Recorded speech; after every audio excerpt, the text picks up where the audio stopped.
Welcome to our channel. Today we how to withdraw with Netspend debit card at ATM locations. Easy tutorial step by step clearly.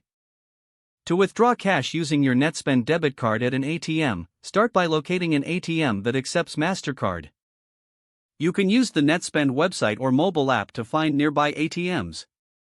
Ensure you have your Netspend debit card and your personal identification number, or PIN, ready. Approach the ATM and insert your Netspend debit card into the card slot. Follow the on-screen prompts to select your preferred language, if necessary. Choose the option for cash withdrawal. Next, enter your PIN using the ATM's keypad. Select the amount of cash you wish to withdraw. If it's over your card's available balance, the ATM may deny the transaction. Confirm your transaction by following any additional prompts.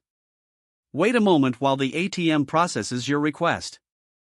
Once approved, the ATM will dispense your cash. Retrieve your cash and remember to take your card when finished.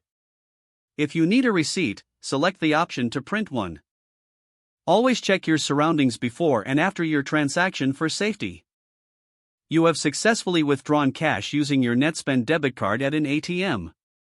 If the page does not load, refresh the browser or try again in a private or incognito window. Make sure you are using the correct email address, then retype it carefully to avoid small typos. If your password is not accepted, use the reset option and create a new strong password you can remember. Check your spam folder for verification or security emails, then complete any requested confirmation steps. Enable two-factor authentication if available to improve account security and reduce unauthorized access risk. After signing in, review your profile details so your contact information and settings are accurate and current. If you see an error message, note it down and try again after restarting your device and internet connection.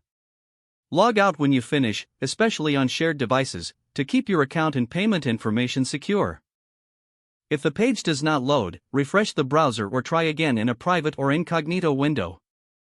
Make sure you are using the correct email address, then retype it carefully to avoid small typos.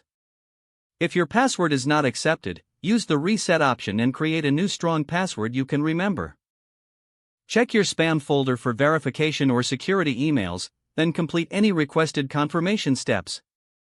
Don't forget to like this video and subscribe to our channel for more step-by-step tech guides.